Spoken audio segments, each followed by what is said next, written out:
Hello, everyone. I am the Wisteria Witch, and I am here to talk about Otakon 2000.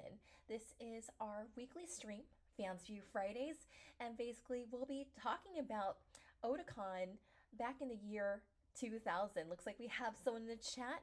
Yeah, hi. Otakon veteran from 2002 to 2016. I did attend Otakon. My first one was in 2013. I was supposed to go in 2004, 20, yeah, 2004, but plans with that kind of went south.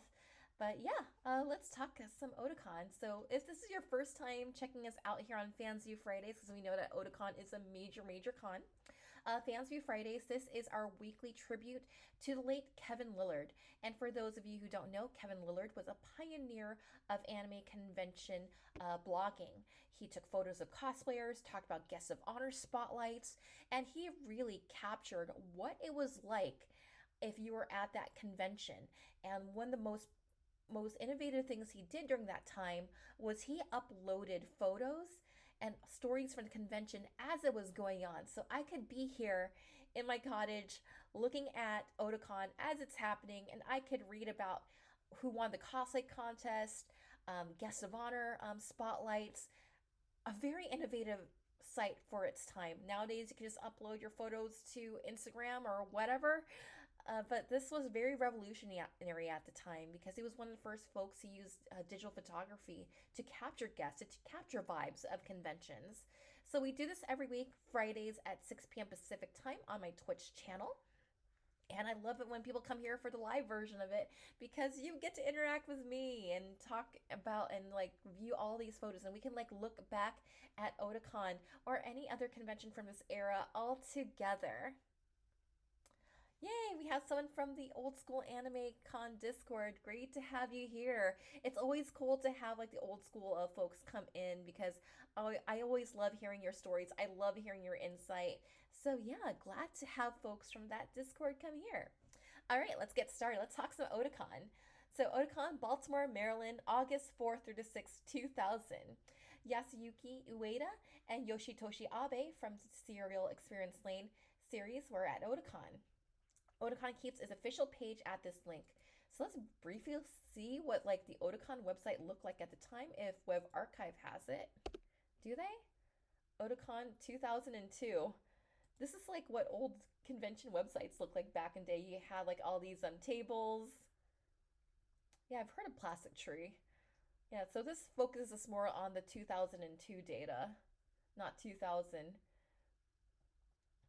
You can kind of see like what the what websites look like back in the day. Anyway, all right, let's go to Friday. Okay, Friday of Otakon. Yeah, like I said, I attended Otakon in 2013, and I did attend the year after when it came back after lockdown. I've always enjoyed Otakon. I'm starting to recognize a few familiar faces here. There was a big group of costumers on hand at Otakon before it was time for lunch. Okay, in the chat, my first Otakon, I was 15 going on into the 7th grade of middle school. All right, you have people crossing the street here. Yep, I recognize these halls. And I always had a love-hate relationship with the Baltimore Convention Center. Like for starters, I like the venue. I like the venue. When you're inside the convention center, it's all good, but at least the last year was in Baltimore. I did not like the food options. A lot of places just closed early, and I was freaking starving for something, and nothing was open at 9 p.m. And yeah, and I was just not in a very good mood.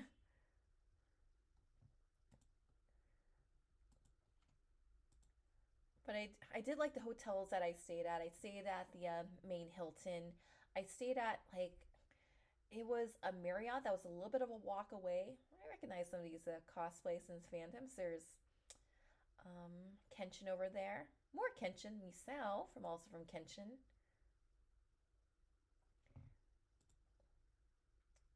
Not sure what that person in green is, but I like the vibe. Oh wow, someone has done like Circus Troa from Gundam Wing. Hero from also from Gun. Oh no, that's not Hero. That's a Van. Hey, remember like back in the day when like anime main pro tag character's outfit was like tank top and khaki shorts? Pepper Farm remembers. The BCC, my home away from home. When I kind of think of like conventions that I kind of feel is like a second home. Good question.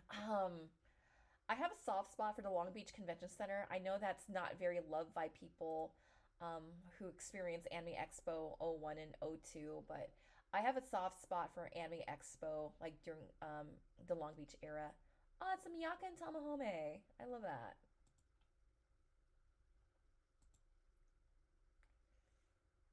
Then we got Dryden. I think I know this cosplayer.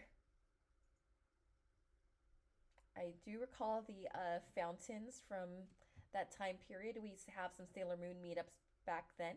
Speaking of Sailor Moon, love the Sailor Pluto. A little bit biased because I cosplayed as Eternal Sailor Pluto at I think my first Otakon. Yeah, back then when I used to do Otakon a lot, I would always bring like some form of Sailor Pluto before I started cosplaying a lot as Sailor Mars in these parts. Okay, we have Princess Mononoke. I love that kimono.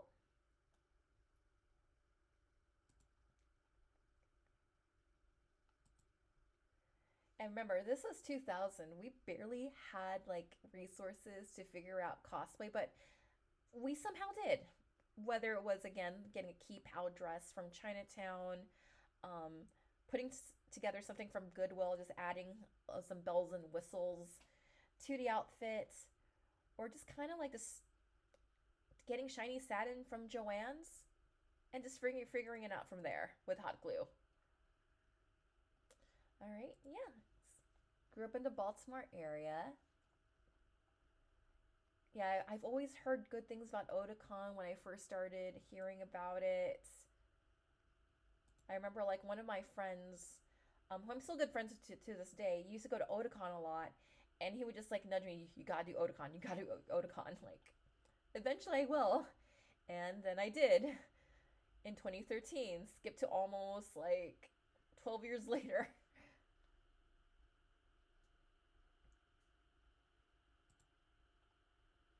Hey, I got more cosplayers here.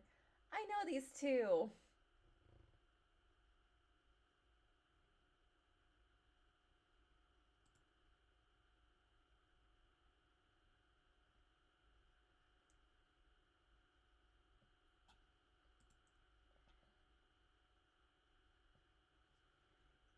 Okay, scrolling down. And likewise with Kevin Lillard's website here, sometimes Web Archive captures most photos but not all. I do know that ACP does have all of his photos archived, but the more important thing we also want to preserve, one of our goals with Fansview Fridays, is also to preserve a lot of the articles he posted.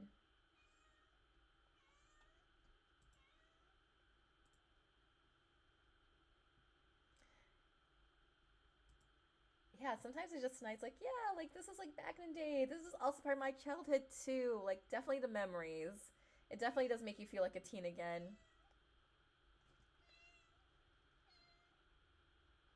Hey, hang on 1 second.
Okay, my bad. Like, looks like we didn't have any sound there for a second. Well, yeah, thank you for pointing that out. Okay, so like I said, Final Fantasy VIII was like a thing back then. That's one of the things I mentioned earlier.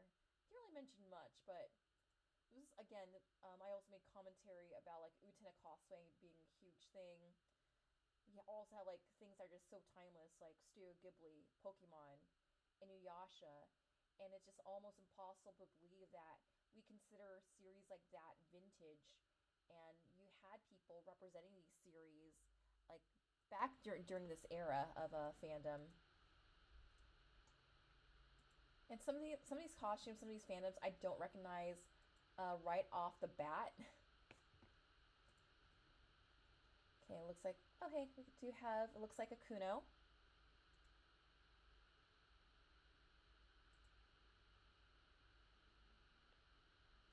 Okay, we also have Chibi Chibi. Looks like more Kenshin cosplayers represent. I do appreciate seeing a Megami cosplayer. Ooh, Lane in the bear onesie. I do love that bear onesie. Okay, we got more cosplayers here. I also love the presence of a lot of Visual K cosplayers. It's like, is it Visual K or is it Angel Sanctuary? Ooh, Wufei. Nice. Yeah, Gundam Wing was like also one of those like, hey, let's dig in our closets or go to a Goodwill or something, and just kind of figure out how to take these normal clothes and be our Gundam Wing boys. Oh, I love seeing the Lane onesie. I do love seeing that bear Kiku. This guy's just happy to be here.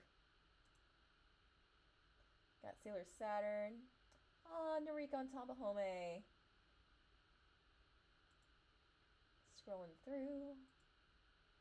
That is one huge wig. Okay, in the chat, Mr. Kevin took my first cosplay picture back at Katsu '02 at the old Marriott waterfront in Baltimore.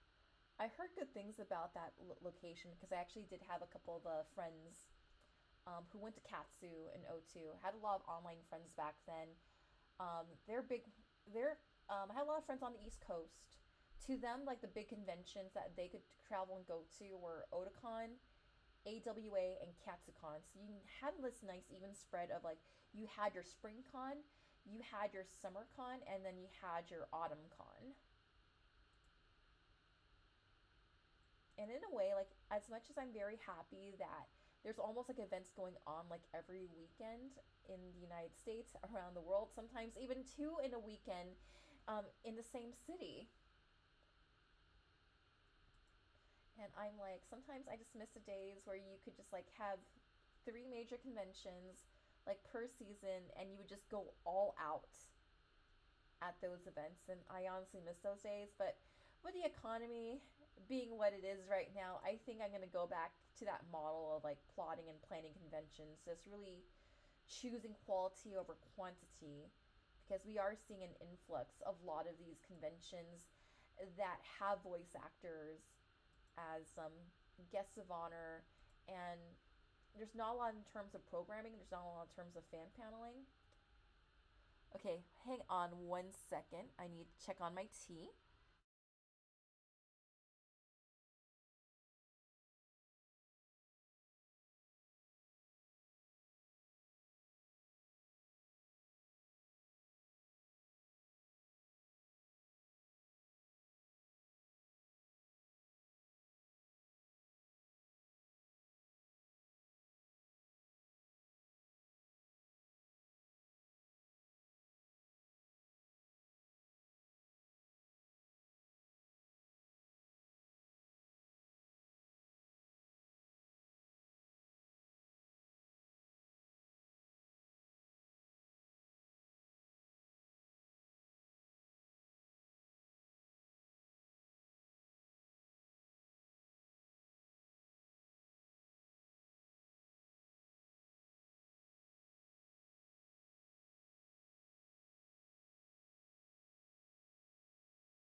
All right, I have returned.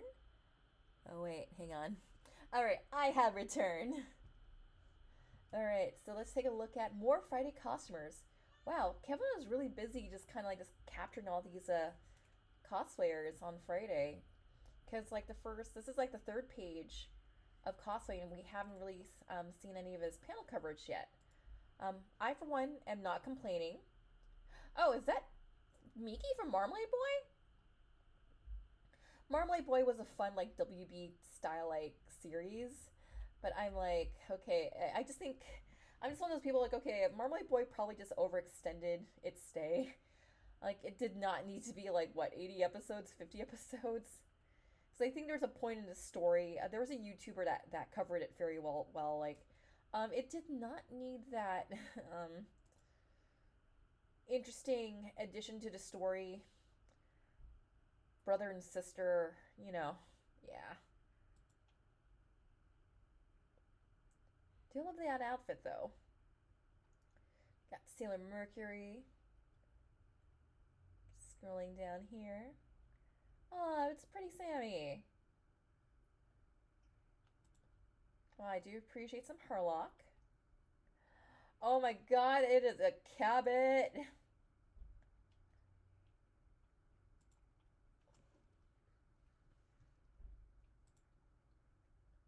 Scrolling through here.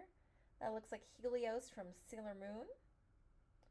Or it could be the Pied Piper villain boy from the Super S movie.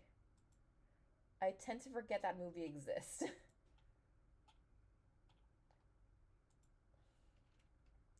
The Sailor Moon multiverse is a crazy thing. I remember I was just trying to explain to a friend of mine who has surface level knowledge of Sailor Moon, which is perfectly okay. He cosplays as Tuxedo Mask, and then like when it boils down to it, the Sailor Sentient friends, it's just one giant celestial polycule. Yeah, I have to say celestial polycule instead of space Mormons because I forgot that like Mormons have like a planet or something. Oh, it's Mima from Perfect Blue. I've actually made this costume. Um, yeah. Maybe I'll wear.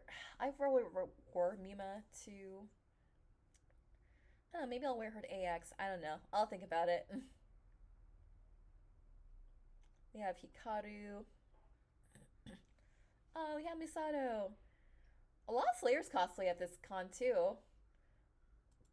I'm just very happy to see like, oh my god, like these are like the fandoms of like my teenage years. And in a way, I'm also happy to see like a lot of these fandoms like just making a comeback too. And I'm very happy that a lot of these new generations of fans can also enjoy what we liked back in the day. All right, that's it for like third set of cosplay photos. All right, before we get into opening ceremonies, let's take a look in the chat. I told my wife, who I've been married to for over 14 years, congratulations. Telling her a lot of stories about my years in the con scene while making memories of our own now. Aw, that's so sweet. She's making her own cosplays. Oh, that's awesome. And she's participating in sketchbook swaps. Oh, that's so cool.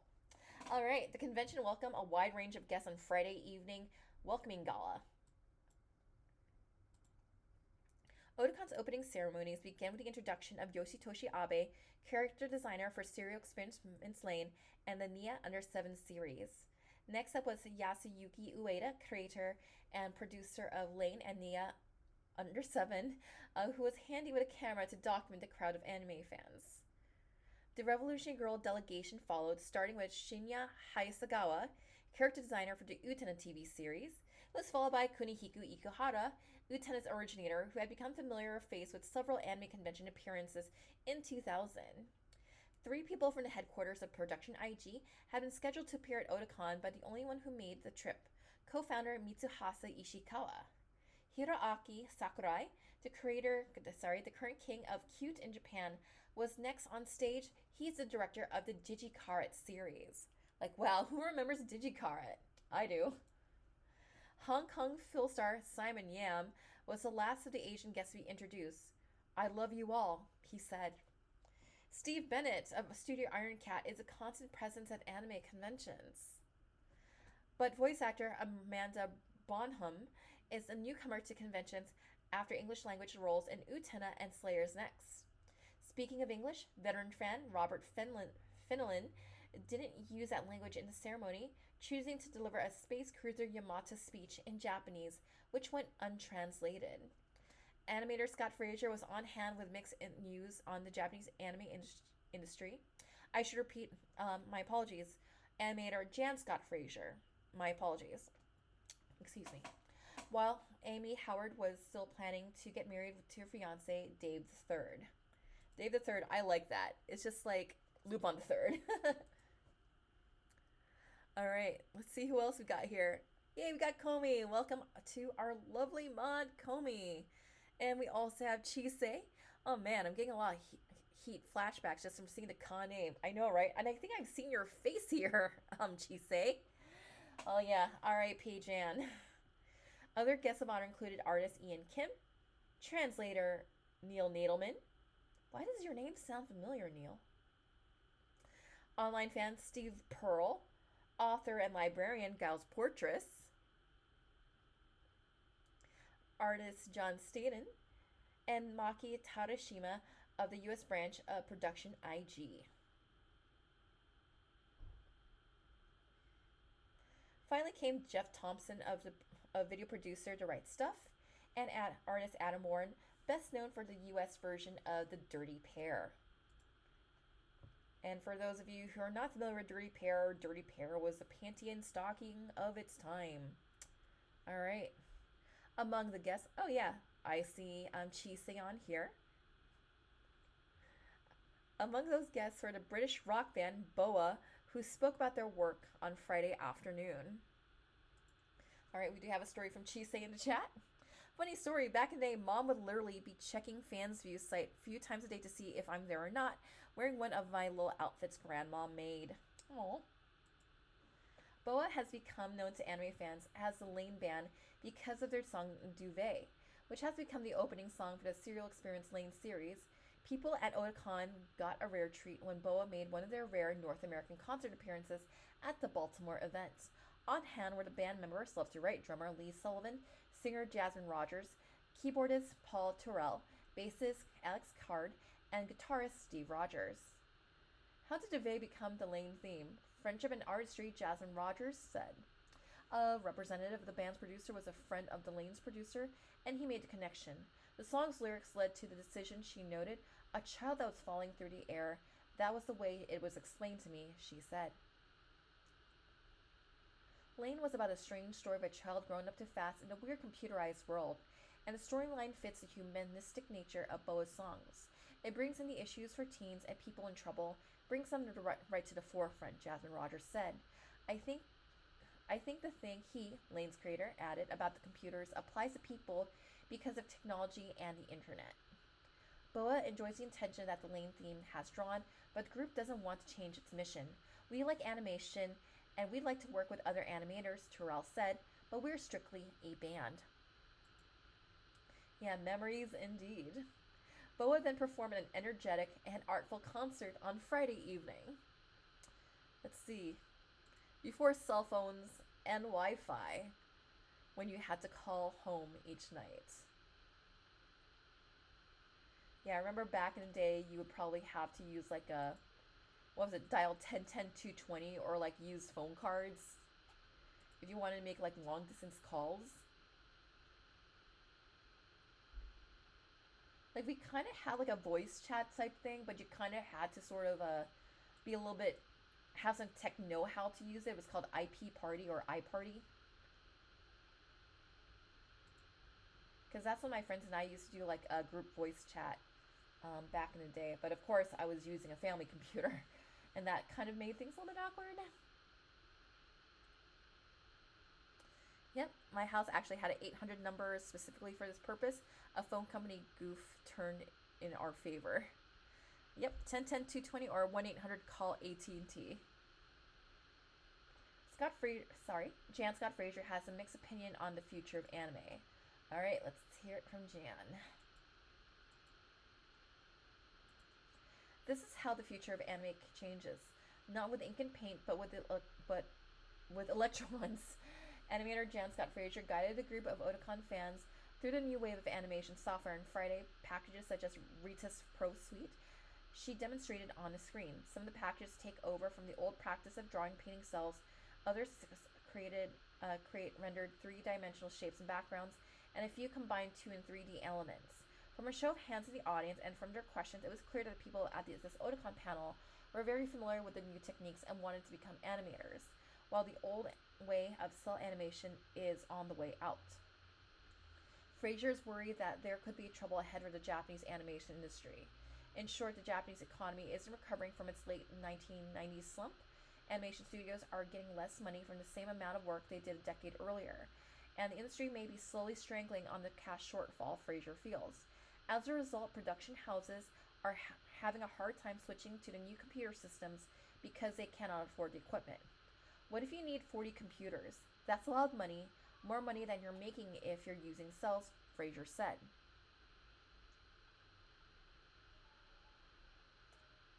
Yep. In the chat, we got such a cool person. Yes, I only been acquainted with them online once when she had like this back in the day kind of voice chat. Even though I didn't really get the reference she was talking about, she was always talking about like, yeah, there was all these big fire parties. Like, okay, that's not really my generation, but I guess a lot of boomers and extras went to these like parties hosted by this organization called Big Fire. If anyone knows any about these parties, definitely comment those in about that in the chat. I'm curious. We're curious to learn more. Yeah, we got to hang out, I think, at MTAC and at NegaCon. Good times. Computer animation cells can be less expensive than cell animation, Frazier observed, but it's not a guarantee that animation will be smoother. Some of the early anime that uses computers to create 2D shows uses a trick of moving characters across the screen, shadow puppet style, instead of animating them as they walk. There's an ironic point to the finances of animation and imports, according to the Wall Street Journal. Nelvana gets $100,000 to convert every episode of Cardcaptor Sakura into Cardcaptors for English language broadcast. That's less money than that was spent on the original episodes, which Frazier said that they were the most expensive anime productions of recent years, along with Cowboy Bebop, but that's still 3 times as much as an anime studio gets for a typical TV half hour. Frazier thinks that cell animation has a place in anime because some effects can't be easily duplicated on a computer. Take the familiar effect of shimmering daylight. Frazier said that's created through 2 scratch cells rubbed together in front of a slide projector in real time, but computers have not yet been programmed to do the same thing. Beyond the finances of anime, it's still a form of art, and the techniques take time to master. Take the example of animating Gundam's giant robots. Frazier notes that these machines are more human than robots, moving like large people, and Frazier wonders if Japanese producers yet understand how to create shows that appeal to overseas audiences. Yeah, this is such a time capsule. That's why we're doing this, because we want to preserve a lot of a lot of Kevin's written work here.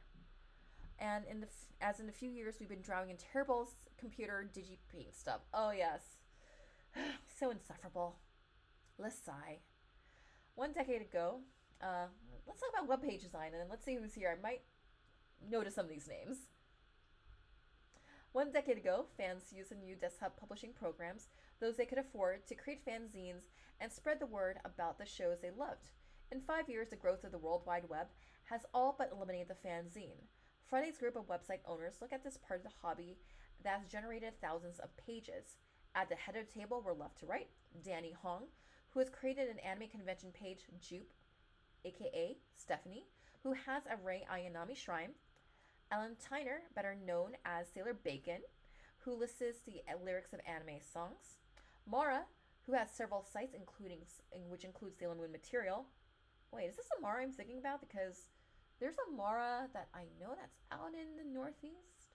And Lydia Santoso from Australia, who has a large list of cosplay sites. My website was listed on this mofo's website. Santoso loves cosplay conventions. 3 years ago, he wanted to find those sites but couldn't locate them. Once he searched out of costuming sites outside Japan, he decided to share them with the world on his page. Hong said, I'm a con slut and proud of it. He attended several anime conventions each year and shares his experience on his site. I'm unafraid to tell what the world sorry, unafraid to tell what goes wrong at each event. And yes, I'm still of that mentality to do the same thing as Woodia does here for his convention reports. I'm not afraid to say like what went wrong. And I also like to continue that tradition of like documenting anime websites as best as I can because I'm not getting paid to do this. It's a hobby. All right, let's see here.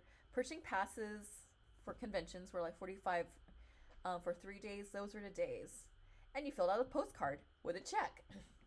Bacon likes singing along to songs, anime songs, searched for the web for lyrics, and found that so many he decided to organize them on a website. As with the others, he found that there were no other easy source or material he enjoyed. So he chose to let others see what he found so they could get a greater understanding of what all those people are singing. Jupe had a list of do's and don'ts for web fans. Don't learn hypertext markup language, he said. HTML is easy to use. I'm a Canadian and I learned it. Don't steal material from other sites. She had entire pages lifted from her page. Do study other sites and learn how they create their pages, then improve on their techniques. Don't talk about yourself too much on your site. Don't demand people to sign your guest book or resize images using HTML commands. These images can come out grainy. Let's see, animelyrics.org, OMG, pour one out. Where is Alan now? I don't know. If anyone can locate Alan or give us his general whereabouts, mention that in the comments. HTML and Notepad, yo. It was a precursor to Dreamweaver because we didn't have the software to run Dreamweaver at my household. It was whichever what you see is what you can get browser that was attached to Netscape. Customers gathered to talk about their passion. That image resizing sure isn't done anymore. The same giant image in your email or on mobile. Ain't that the truth? Costuming is one of the more accessible parts of anime conventions. It's the most colorful aspect of these events, and the costuming picture on the site draw a lot more attention than panel reports. Aw, I like your panel reports, Kevin. Costumers David Ramsey, Heather, and Tiki were on hand on Friday to talk about their passion for amazing outfits. Ramsey, who makes costumes for sale along with Kimberly Johnson, noted that the big challenge for costumers is trying to translate the proportions of anime characters to the proportions of real humans.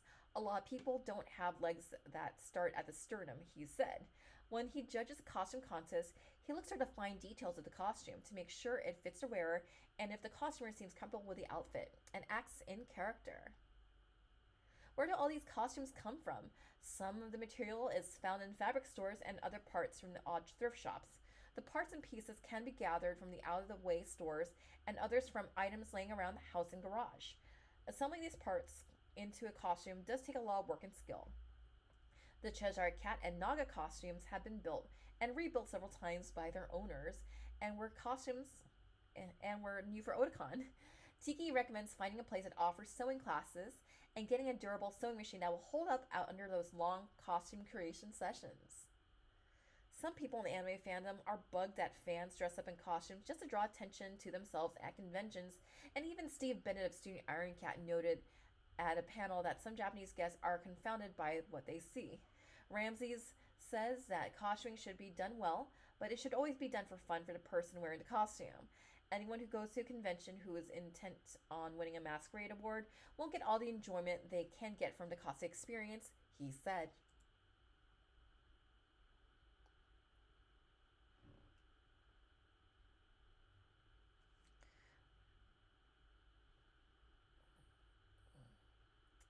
All right, we got some commentary in the chat. Oh hey, Tiki and H-chan. Oof, there's a memory. Who calls her toilet theme senshi and whole poop thing? Oh, yeah, yeah. I remember that. I was thinking about including that in my book, but I really wanted to respect the privacy of those who were victimized but I do recall that happening because I was also, um, well, TLDR, the Ramses tried to dox a lot of people in the cosplay community because they had a vendetta against a cosplayer that, yeah. And they attempted in doxing me, but they got my information incorrect, which I find funny. No, this is the mailing list group. I recognize some faces in here. There's Yuki-chan in Wonderland. Oh my god, this is like 6 degrees of like Sailor Bacon here. Like we have my buddy Chisei here, and we also have Kitty Princess Key, who I do idol stuff with. Wow, this takes me back.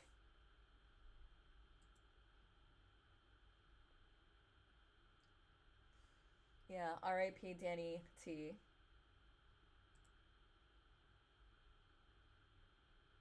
All right, let's take a look at Saturday's panels. All right, we are moving into Saturday. It is the first weekend of August. I was not at this con.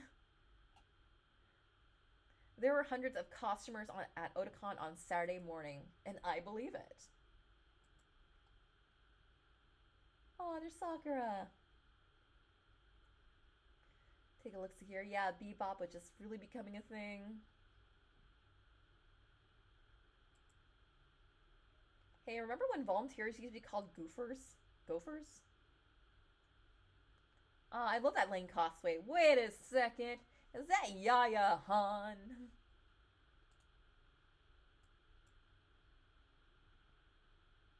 Wow, check out this guy's hair. I love it.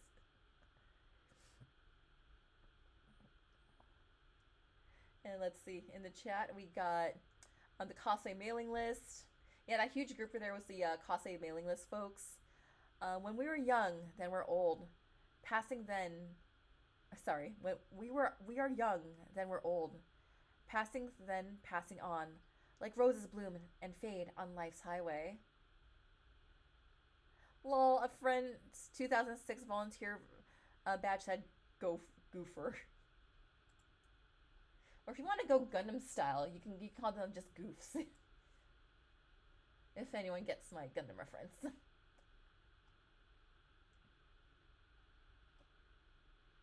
And scrolling through, some of these images are broken. So sad. 27 pages!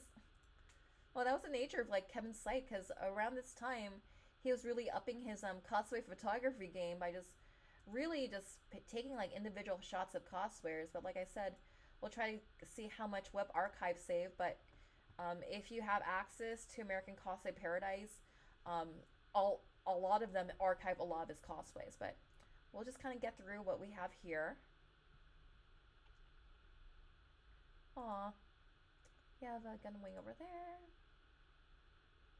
Sephiroth. I was having a conversation like a bunch of my guy friends the other day, and we were like, okay, what was your most cringiest AOL AIM screen name? Because back in the day, before we had texting, before we had Facebook Messenger, we had something called AOL Instant Messenger.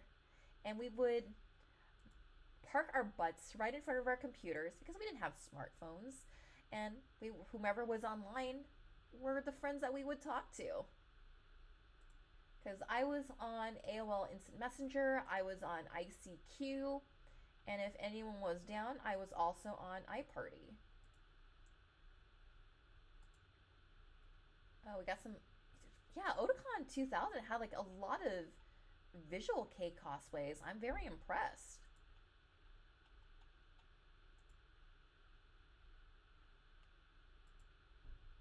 Let's see. Oh man, Nadeshiko cosplay. I know, right? I do love me some Martian successor Nadeshiko. People are like, yeah, why aren't you watching Star Trek Lower Decks? Because we have that at home. It's called Martian Successor Nadeshiko and Irresponsible Captain Tyler. No, I just have like too much things to catch up on. Damn, ain't nobody can manic grin like John Janai. Is John Janai, is he on our Discord? Because I know we have a Janai on there. Like, is that John Janai? Okay, just scrolling down. Oh, okay, the El Hazard cosplayer.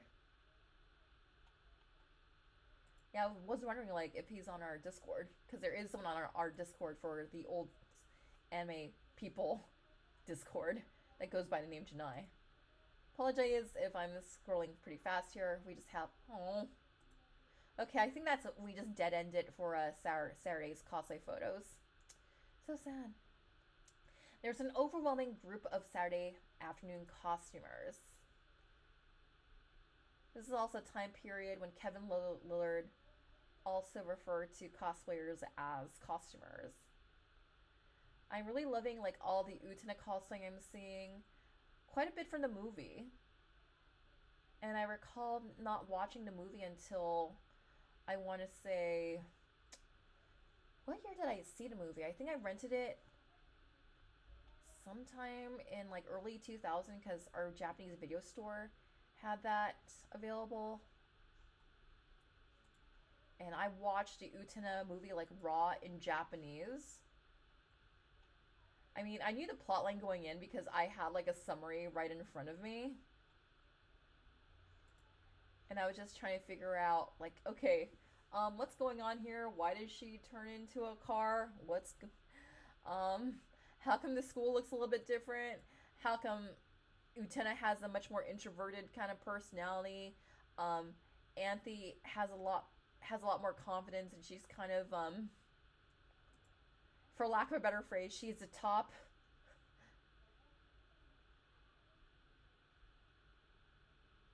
Oh, there's Neko Sakura. Let's see, folks in the chat. Yeah, El Hazard cosplayer with the sparkly jacket. John is the dude's name. Oh, got it. Alright, every year until I left it at Baltimore, I made my own mixtape on CD MP3. You know what?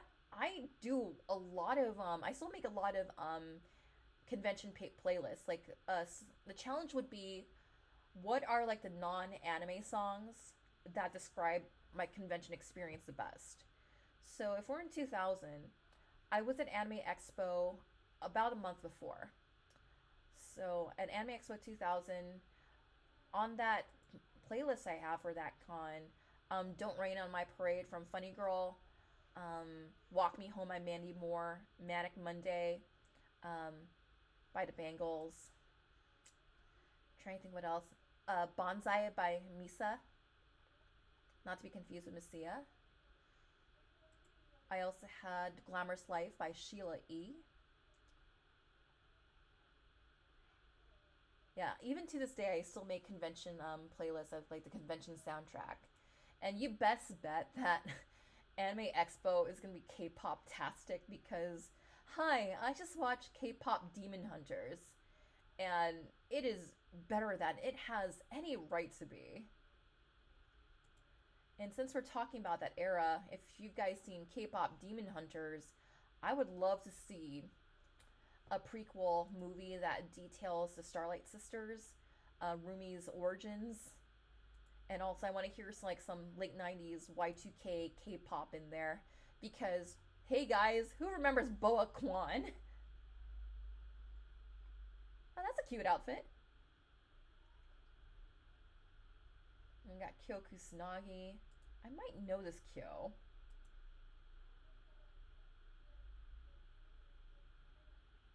Okay, scrolling down. Scrolling through.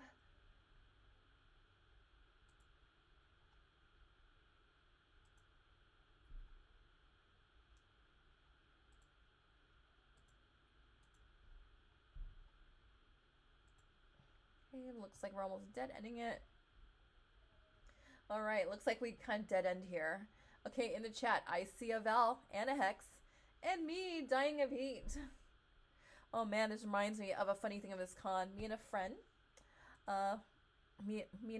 are literally flailing down the escalator. Kevin, don't take our photo. Yeah, let us pose. Dragon half. Oh, come on, way back. You can do it. Alright, here's a backstage peek at the contestants in the masquerade and costume contest. Oh my god, is this like supposed to be like a UFO catcher machine? Because this is genius. I love it. Okay, let's take. Aww, let's look at the kitty cosplay. It's so cute. Oh my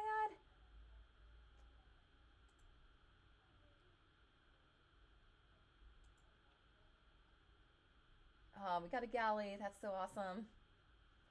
Scrolling through here. Mouse Miser, Duo,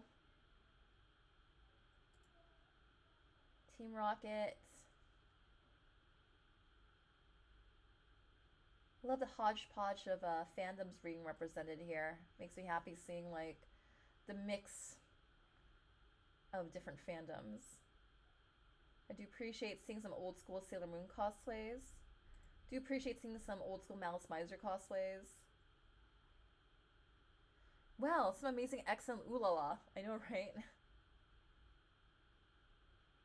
I have no idea what this big thing is here, but it looks amazing. We got Misao.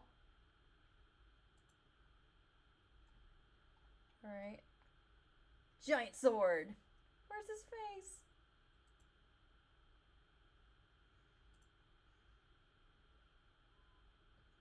Yeah, we got some more cosplays here. Akuma. So, what's everyone's thoughts on Roman Reigns being cast as Akuma? I was actually betting on Roman Reigns to be in the either in the Akutar, a quarter of roses and thorns, thorns and roses, or Fourth Wing, because we need to see pro wrestlers as Faye in Romantasy. I'm just saying, because we need to prove that Faye too can be manly men. I'm not saying this as a female gaze thing. I'm just saying it as like it would amuse me. Okay. Alright, looks like we got some of the cosplayers backstage. Ian Kim had an art lesson for his fans. Alright. Otakon has had little trouble selling convention t-shirts over the last couple of years, and Ian Kim is a major reason for that success. The manga-inspired artist provided the cute female artwork for Otakon shirts in 1998 and 1999, art that the fans loved. A crowd of those fans gathered in a meeting room on Saturday to soak up some of Kim's observations about his art.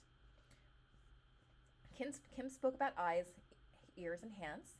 He draws a lot of cat girls, and he was obsessed with finding the best way to make the big ears fit on the characters' heads.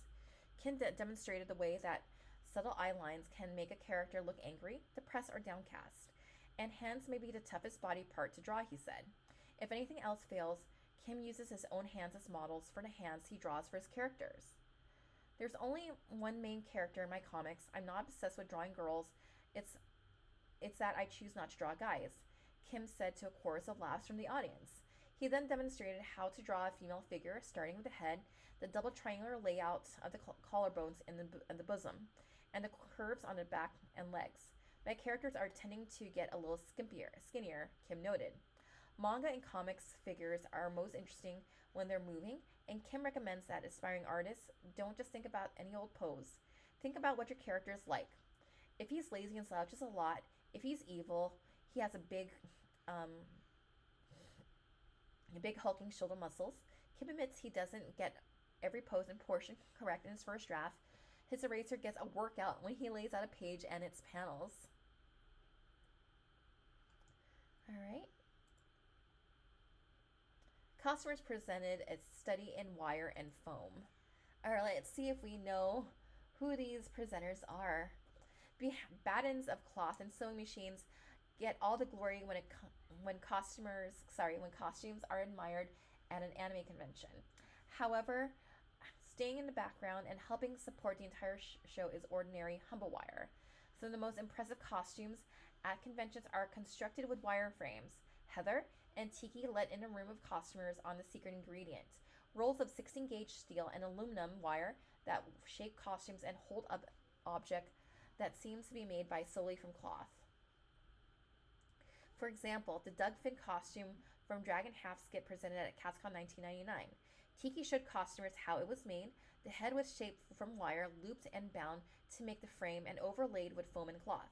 The rest of the costume was basically a tube of fabric cut to make the character's body. The costume makers said it was the wireframe heads that they can actually be compressed to fit into a suitcase without losing their shape. But they can't get away with that sort of thing too often. The wings for the main character in that Dragon Hat presentation, modeled here by Heather, use a more prosaic form of wire, a coat hanger bent to form a shape of the wing's backbone. Tiki said she found that the wings were solid enough to hold their shape, but also compliant enough to bounce if they were flapping, as the costumer, Lynn in this case, walked across stage, something Tiki described as a happy accident. Tiki also wanted the tail for the Catgirl costume seen at Otakon 2000 to bounce with the wearer's movements, but to stay in place. She started with a foam and elastic harness that the costume puts on like a pair of pants. Then she created a wire base for the tail that allowed enough movement to give it a life of its own, but was solid enough to hold the curved shape and hang in the air. Again, the shape was maintained by the wire hiding under the foam and cloth.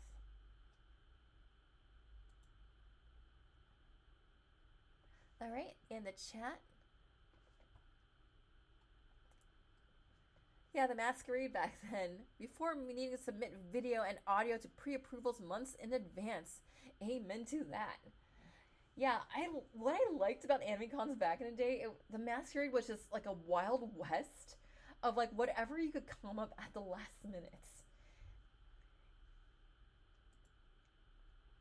And I will say, not because I'm biased or I'm part of Cosplay Wrestling Federation or anything, Cosplay Wrestling Federation just kind of maintains that tradition of like, whatever you have, bring it on stage and be as unhinged as possible and just really bring it.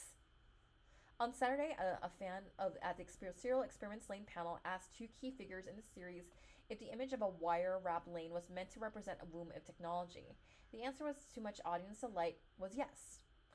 Yasuyuki Ueda, Lane's creator, and Yoshitoshi Abe, the character designer for the series, had some observations about the mystifying stream of consciousness story that uses a schoolgirl as a symbol for the computerized human of the new century. Fans are fascinated by the odd background sounds, which are always swerving in and out of phase.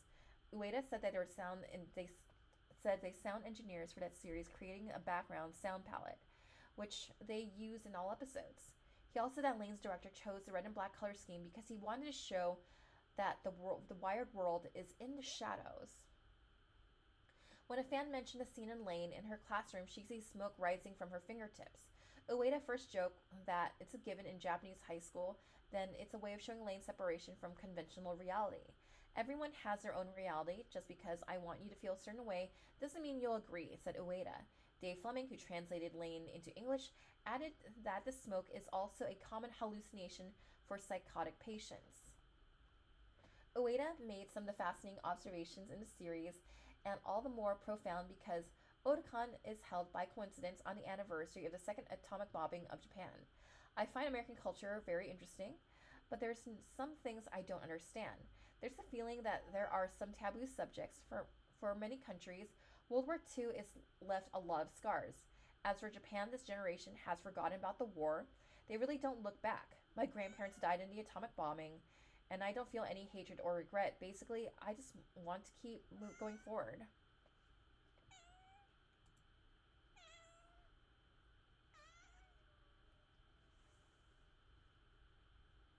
All right, let's see. Don't get me wrong, I enjoy some elaborate dance skits and whatnot, but it really lost some spontaneous creativity. Yeah, on the topic of masquerades, I do agree. Remember when we used to mod our PS1 and PS2 consoles to play DDR? Yes, I do recall that. I wasn't a modder, but I had friends who did. So what we do is we bring like our modded PS1s and PS2s at the convention and play Paradise in our hotel room. Yeah, now a Dreamcast could play anything with a boot disc and a piece of string instead. Alright, here are some pictures from the Saturday Night Masquerade contest for groups who presented short skits on stage. Alright, oh hey, we have Kaoru Shinji. Hiro Yui versus Rei Ayanami. What's going on here? Dilandu, Asuka, 26 pages of this. Okay, let's get through this. I'm pretty sure like you can find video of this masquerade here on YouTube, but just seeing this without much context just makes it a lot funkier. And like, how do you interpret this? I see a Christie who had a heat stroke in the layers of upholstered vinyl. Dang. Got some Visual K goodness here. I do appreciate seeing Visual K back in the day. I was never a fan of Visual K. It just really wasn't my thing, but I've always enjoyed its aesthetics. Because at the time, believe it or not, before I turned into a girly pop girl, I was into like a lot of like classic rock. And when I was like listening to like Visual K, or rather J-Rock as it was known at the time, I was like, okay, this isn't really rock. But I do like the visuals. I'm very jealous of Mana being a better femme than I could ever be.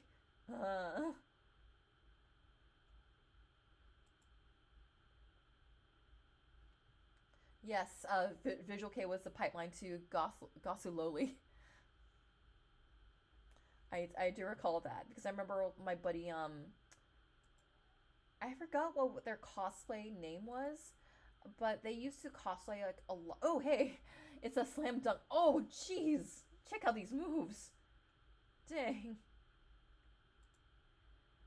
But anyway, a friend of mine, they presented a lot of Mana cosplays at AX 2001, and I knew about Goth Loli through them, because they were talking about like this concept for a Super Sentai series. Like, yeah, it'd be so cool if there's a Super Sentai series that represented like each like fashion style of like Akihabara, and that they would use like their Nokia phones to like henshin into like their team, and we need to have like a male person who's actually a goth loli. Oh wow, that's a huge cardcaptor soccer group. I appreciate seeing like multiple outfits on the same stage. Oh, it's the mom from Child's Toy.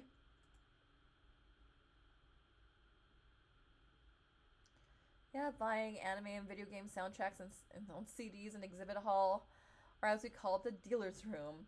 I've always called it the dealer's room.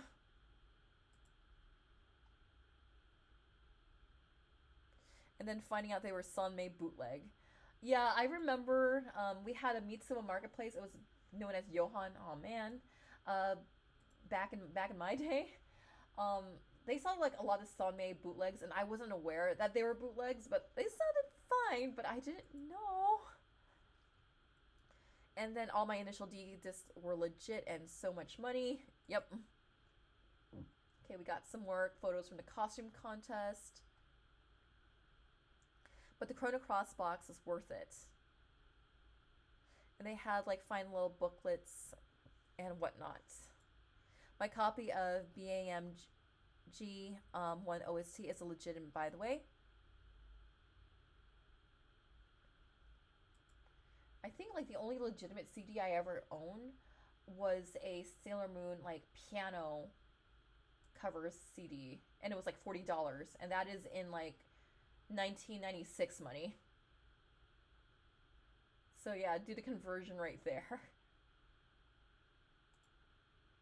We have Wicked Lady.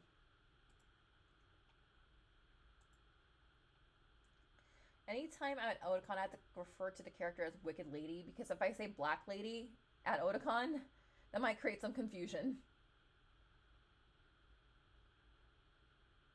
Oh, I just realized they're costumed from X 1999 as Arashi and Sarada. But the Groove soundtrack is going for 200 cheese. We got Utena. Aw, Lady Oscar. There's something I did like about fandom, like back in the day, is like you had like more variety of fandom back then, because yes, while we were like representing a lot of things that were popular just like coming out during the time, you still like had like a lot of things that would be considered quote unquote old. Like for example, yes, Gundam Wing was already like 5, 6 years old in this time period. Whereas these days, if something's like 5, 6 years old, a series that was ended like 5, 6 years ago might not get much love or attention as it did when it came out.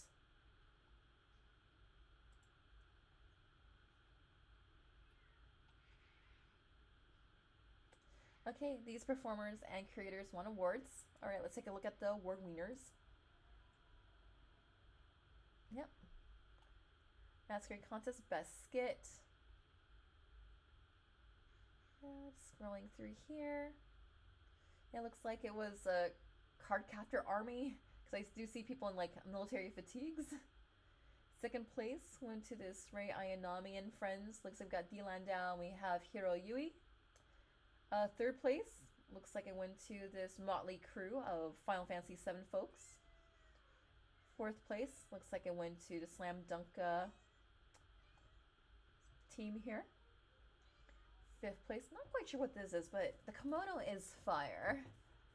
Steve Bennett's award went to like this Mosh product, looks like Lum, Kenshin folks. Brad Dietrich's award went to this Evangelion Voltron group. I want to say Voltron.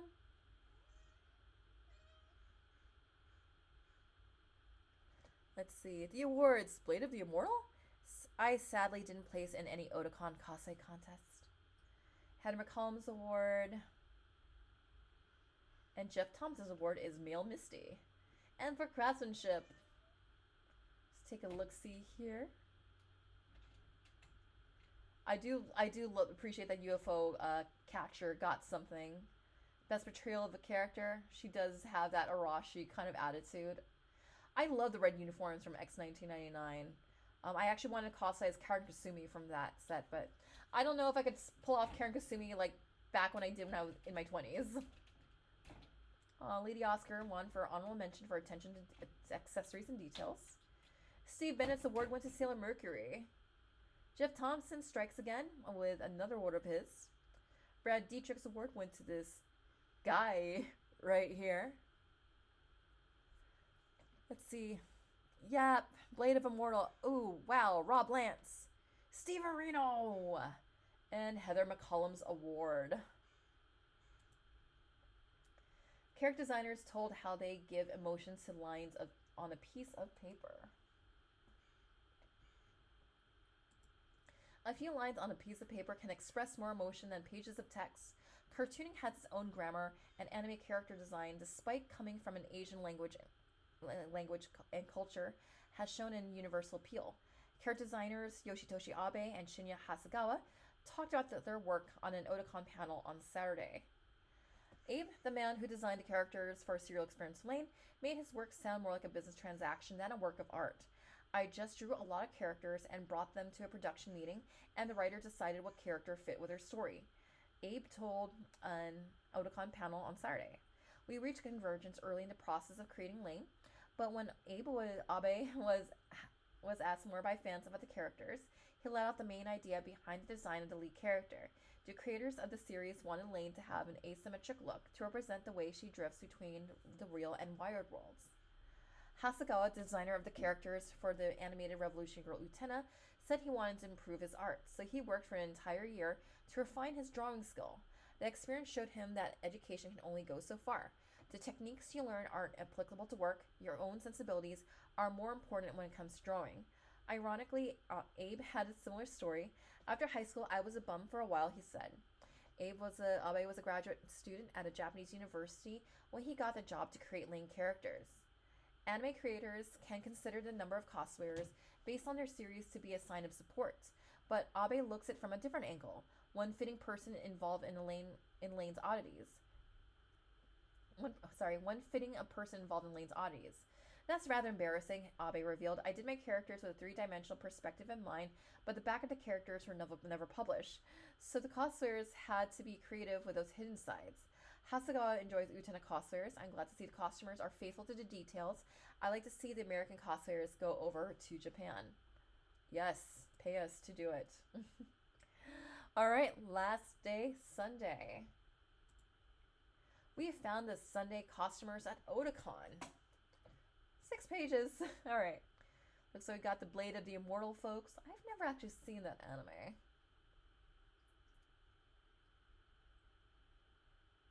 Yep, it's Sunday, Sunday, Sunday. We got someone in a cat girl fit out here. Wu Fei. Like I said, I love seeing Gundam Wing cosplays. Escaflowne. I know you. I know this selfie. It's Selfie with selfie sticks.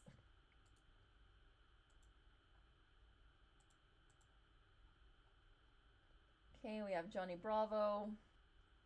We have Yaten. It took me a hot minute to remember that guy's name.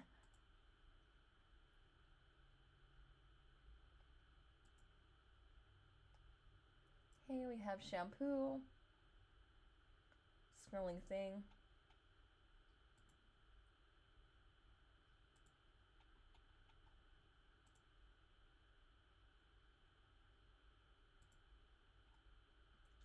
I love this guy. He's like rocking his Otakon shirt and just wearing a cape. We have Eris here. Oh, it looks all gloomy outside. Like, did it rain that morning? Ah, that's one of my friends as Asuka. And we got a Subaru over there.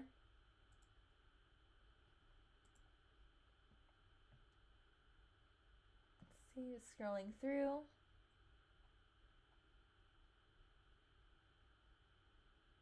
We got a full Fushigi Yugi group. I do love me some Fushigi Yugi. Seeing all these Fushigi Yugi cosplays, I want to cosplay as Miyaka again. This was the oldest gathering of the Otakon weekend. Instead of teens and college students, there were mostly adults in their 30s and 40s at the Sunday panel discussion. This was a place for parents to talk about the challenge of raising anime fans. What it's like to become an anime fan at a time when the mature, mundane world doesn't understand the appeal of the art form. On the podium from left to right were Sue Monroe, a librarian, parent of two, and Otakon volunteer staffer Pete Prelwitz, another Otakon volunteer and father of 5 boys, and author and librarian Giles Portress, who uses anime and manga to attract youth to discover literacy and libraries. My family thinks it's all pretty weird, Monroe said about her appreciation of anime. My friends take it with a grain of salt. When my students understood that I watch anime and found that I knew all about Gundam Wing, it gave them a new perspective. I told them that they wouldn't have to be in a boring to be in a I told them that they wouldn't have to be boring to be an adult. While Monroe came to anime from her appreciation of science fiction, and Prelwitz has collected comic books for years, other parents learning about anime from their children attracted by Sailor Moon, Pokemon, and Dragon Ball. That is my generation, people. Many parents accompany their children to Otakon, following closely as their costume youngsters paraded through the halls, shopped through the dealer's room. The panelists said that adults can get hooked on anime through their children's enthusiasm, but there's a potential pitfall as for the parents objecting to the sexier or more violent shows. Japan's cultural sensibilities are different than those in most North America, but parents may not understand that, said Portress. They're going to be surprised, Portress predicted, about the growing number of adults who take a closer look at the anime watched by their children.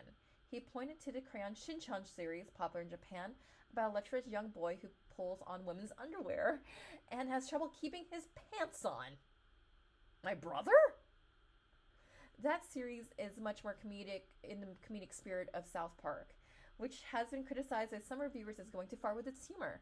However, Shin-chan is considered a tame, funny family show in Japan. Also, who remembers the episode of Sailor Moon where Crayon Shin-chan makes a special cameo appearance that has nothing to do with the plot? It's in season 3, and Shin-chan is just as lecherous as ever, and they kept that scene in the Cloverway dub, and that surprised me. Because that cameo had nothing to do with the overall plot, and then when I was watching the Shin-chan cameo, when I saw it in the original Japanese, like, yeah, they're going to cut this version out when they bring it to the US. But they kept it, which shocked me. Portress said that the video companies need to help parents know what to expect, and their mature labels don't give enough information about the show. Portress said that Viz Video has labeled Rama One Half as a sexual martial arts comedy, when the show has was a gender comedy about the differences between males and females, not about sexual attraction. At the panel, portraits had a list of anime suitable for general audiences, ranging from Kiki's Delivery Service and My Neighbor Totoro to Nadia Secret of Blue Water, Cardcaptor Sakura, and Future Boy Conan. Prelwitz added that he hoped that future Otakons would add programming for children and urged parents to tell convention organizers what form the programming should take. I was actually talking to one of my idol friends, and we were just like talking, like, you know what, there should be like a kid zone at anime conventions. You kind of like anime themed daycare where you read like folk tales in Japan, do the parachute game like from PE class, play red light, green light. Both Neon Genesis Evangelion and Revolution Girl Utena stretch the bounds of animated storytelling with their swerves from reality into surrealism and their trouble-driven protagonists. Both also have a common factor in Shin Hasegawa, who worked on both series. The person responsible for this was Kunihiko Ikehara, the creator of Utena. At a Sunday panel, Ikehara told a story about how men had worked on the Sailor Moon series and the movie. Then Ikehara introduced Hasegawa to Hideki Anno, who brought Hasegawa to Gainax for the project which became Evangelion. Ikehara was still directing Sailor Moon shows and starting work on Utena, while Hasegawa was an animation producer on Evangelion. The preparation for Utena was done in secret from Toei, Sailor Moon's backer, and Gainax, Ikehara said. Utena was made by the free use of fax machines at Toei and Gainax. Well, how's that for a fun fact? I'm nervous, Hasegawa joked when Ikehara spoke about his artistic talent. He only praises me like this because if he's scheming something, I wonder if he's going to leave me in Baltimore. Fans wanted to know about Hasegawa's Utena character designs, and he admitted that he enjoys women with long hair, even if he's not married to a woman like that. Contrary to my hopes, she will never grow out her hair, he said about the woman he married in May. I have always projected my wishful thinking onto my characters. Hasegawa added that I love all female characters in Utena. Ikehara had joked about developing Utena as a regular show. In his response to the sponsor-driven Sailor Moon, I wondered what Utena would not go by without having a magical baton, but it turned out to be okay, referring to the Sailor Moon gimmicks that were turned into toys. Still, Ikehara said at a panel that his favorite Utena character was the Monkey Choo Choo, which may be the series' best-selling toy. And in the chat, seeing the reactions, Choo Choo toys, where do they sell those? I've only ever seen one that a cosplay friend made themselves. Alright, someone has to look up listings on Yahoo Japan. Fans really wanted to know the meaning of growing surrealism during the Utena series, especially at the ending of the Utena movie. Ikehara had some hints, but he didn't want to say or what he really meant because that would give him a definitive ending to the series. One fan was mesmerized by the sights of the Utena movie, openly asked Ikehara if he was on acid when he thought of the film. His rejoinder, I was born this way. More seriously, Ikehara said that the look of the film and the sound of its music were born from his student stage experiences in the 1970s. So there you have it. Utena movie. Ikehara was born this way. Ain't no other way. Next you're going to tell me that Ikehara was hatched from an egg, which does explain we must smash the egg so we can be born. Speech from Utena. You don't see this sort of sight often on this site, and neither does the author. Usually being on the audience for the panel discussion, but the author spent some of his time on Sunday on the other side, answering questions and making comments. The author's camera is turned off for once during these events, but there's plenty said in each event about the state of anime fandom and the nature of conventions. One of the panels that was hosted had by an ad hoc group of fans and convention organizers called Anime Community Awareness Project, started by fan Michael J. Kazizi Jr. I need figure out this. I need use that name for a series or something or a story. Michael J. Kazizi Jr. The man who accidentally started the ball rolling on the project with costumer Rob Lance pictured. And after the raunchy cosplay at Katsucon, Lance wrote a long essay of our costumers' mailing list, saying that the humor shown at the show would help the cause of anime fandom. That led to discussion about what was acceptable, caused Kazizi to form the ACAP mailing list, and led to the Sunday panel at Otakon. The panelists agreed that there was a line of proper behavior, but there wasn't any agreement on where that line should be. Much of the panel discussion covered the growth of anime fandom and how interest in one series leads to the enjoyment of a wide range of shows. I wonder which possible Pokemon Katsu raunchy skit, says Chise. Costumer Widia Santoso formed another panel on the reasons why people create anime costumes and wear them. The answer is simple. It's fun. Feeds the egos and self-esteem of the costumers, and convention fans love to see the wild creations of their favorite characters come to life. More serious was the talk of costumers who may show too much skin, especially when they're underage, and what to do when a costumer feels they're being harassed by insistent fans. The panelists said that skimpy costumes depend on the costumer's body sense and confidence, and added they could not recall anyone at a recent convention who was tossed out because they weren't wearing enough. Younger costumers in the equivalent of bathing suits should have a parent around in the halls they recommended. There was also talk of a rare case of females being harassed. There was also talk of rare cases of female fans harassing male costumers. It was agreed that any costumers having trouble with fanboy types should not hesitate to go to a convention security person for help. Okay, each of discussion featured more enthusiastic comments from the members of the audience. Those who wanted to share their views were given plenty of chances to speak, and nothing was held back. These panels were open forums where everyone on hand was considered as important as part of the discussion as the people on the podium. The panels might still be going if the convention had not ended. People enjoyed the open conversation that much. Let's see, on back to the chat in regards to Katsukon raunchy skit.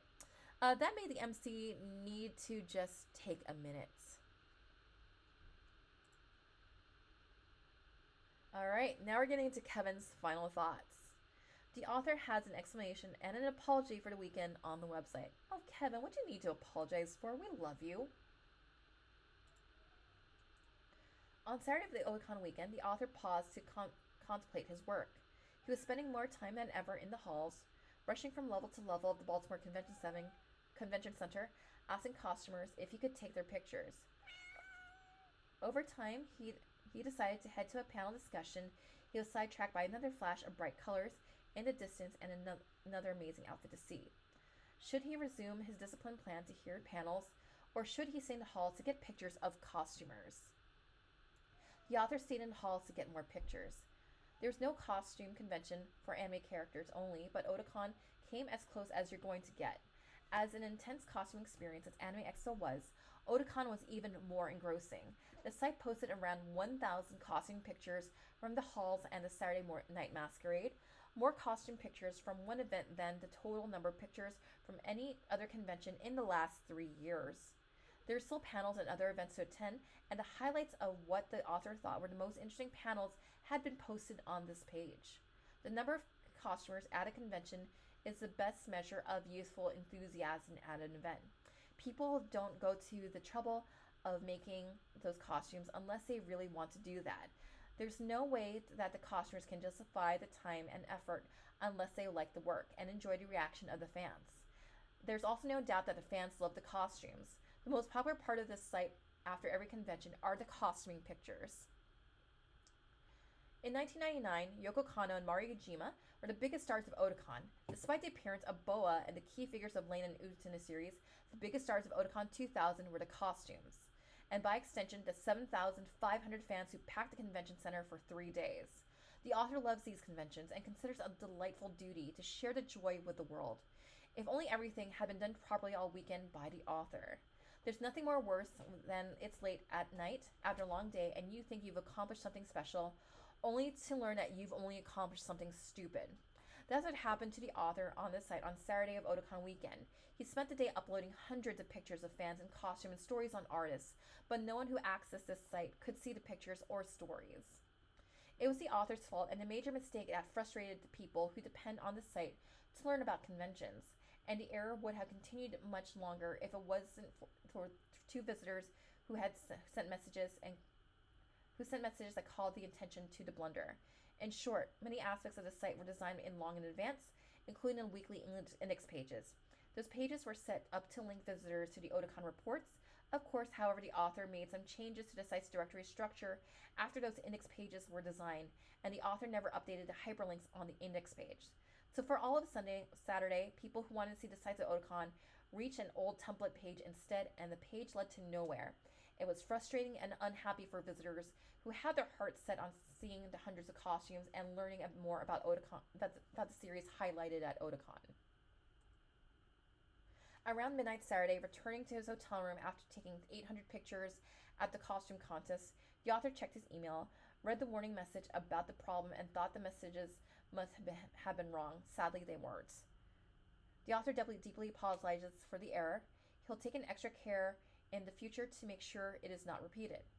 Besides, the author probably was paying for his penance for the error during the weekend and didn't know it.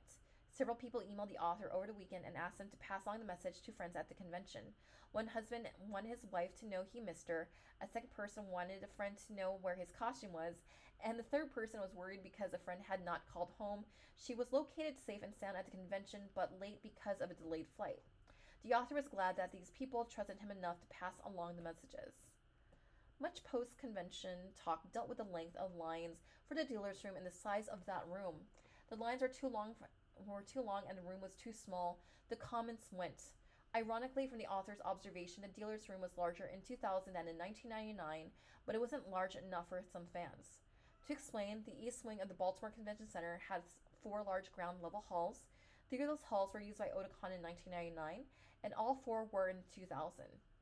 One hall has the video room. The second hall was a theater for the Boa concert, the Mystery Anime Theater 3000 parody, and the costume contest, and the other 2 halls which were connected, which split roughly 55% for the dealer's room and the rest for the art show and the main artist alley. Why was the artist alley so large and placed next to the dealer's room? That probably had to do with the 1,999 complaints from the artist alley they were in the pool. That probably had to do with the 1999 complaints from the artist alley that they were in a poor location away from foot traffic. So the artist got a prime location in 2000 at the entrance to the dealer's room area. So of course they were the new complaints from the 2000 from fans more interested in shopping with the dealers than commissions from artists. Then that the artist got too much space. You can't make everyone happy. Even though the dealer's room was larger than the previous year, the crowd was dramatically larger, from 4,400 in 1999 to 7,500 in 2000. Convention officials said that the crowd overwhelmed the available space to the point they had to limit access. Fans who went down to the dealer's room were leveled to gather in the line formed by dividers that must have been 100 yards long. We were told that no complaints from the convention center or from the fire marshal about the number of people in the dealer's room, that Otakon staff decided to impose limits for safety's sake. The growth of Otakon's attendance, around 70% increase from year to year, meant more than one long line. Registration lines on Friday morning were huge. They would have extended from one end of the convention center to the other end across the street if they hadn't been folded back upon each other by the convention staff. Those lines are part of the price you pay for the popular, successful event. Otakon's attendance has increased 20-fold since it started as a weekend gathering of anime fans in Pennsylvania. On the same weekend as Otakon, the World Board Gaming Championships were held in the Baltimore area. There's triple irony here. It was the second time in the last 3 years that a World Fandom event, which was staged on Otakon weekend, was in the same vicinity. The 1998 World Science Fiction Convention was in Baltimore when Otakon was outside Washington, D.C. The gaming tournament was held in the Hunt Valley Inn, where Otakon was staged in 1996 and 1997, and continued the Otakon curse, where there's always another fandom convention on the same weekend as the anime event. It's interesting to note that the organizers had also used the Baltimore Convention Center around the 1st of August. 1 week before Otakon, the convention hosted a crusade by Reverend David Paul, whose Miracle Revival Hour is a mainstay of religious radio stations. What would the crusade worshippers have thought of the Nicholas Wolfwood costumers from Trigun portraying Yasuhiro Naito's preacher, who carries a black strap white cross, which is supposedly loaded with a machine gun? Then, hard on the heels of the anime convention, came the conference of the International Society of Arboriculture. celebrating 25 years of tree research.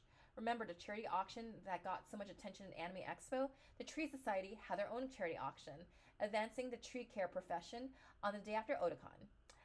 And while anime fans were enjoying the Otakon's final day, the Society is staging the much appreciated International Tree Climbing Championship on Sunday. The arboriculture group started its conference at the convention center while Otakon was still underway, creating a classic culture clash. For those who wanted Otakon to take place in Philadelphia, consider this. The Republican National Conference was in Philadelphia, and it ended the day before Otakon began. Regardless what you think of the GOP, would you really want to head to Philadelphia on the day after 45,000 people had finished hanging around town? Would you want to be in one of the hotels and the GOP used 20,000 rooms, some of them in Delaware and New Jersey, that just had been vacated by a delegate, or even worse, by a reporter? All right, let's look at the comments in the chat. All right, let's kind of look here. There will never be another Fansview. Never. I agree. There was no one like Kevin. And documenting all the cosplayers at conventions is next to impossible. And believe me, I try to deliver the spirit of what Kevin did at anime conventions. But I know in my work, I'm only one person and there's only so much I can do. I still like showing off different levels of cosplayers on my website. I like talking about stories, talking about convention vibes at these events. And in addition to that, yes, he is a true legend. Kevin, you have been a true friend to all of us over the years. I'll drink to that. We miss you dearly. Yeah, the community is not the same without you, Kevin. We really miss you. And even if I have one or two people in the weekly chat here on Fansview Fridays, your memory won't be forgotten. And this is why I keep doing this, because Kevin, you're a huge inspiration to me, and there's a reason why I dedicated my book to you. And this is just our way of just really showing how much we've appreciated the work you've done, and your work will not be lost to time. And this is just our way of just preserving the past, because we need to know our past before we can move on towards the future. Yep.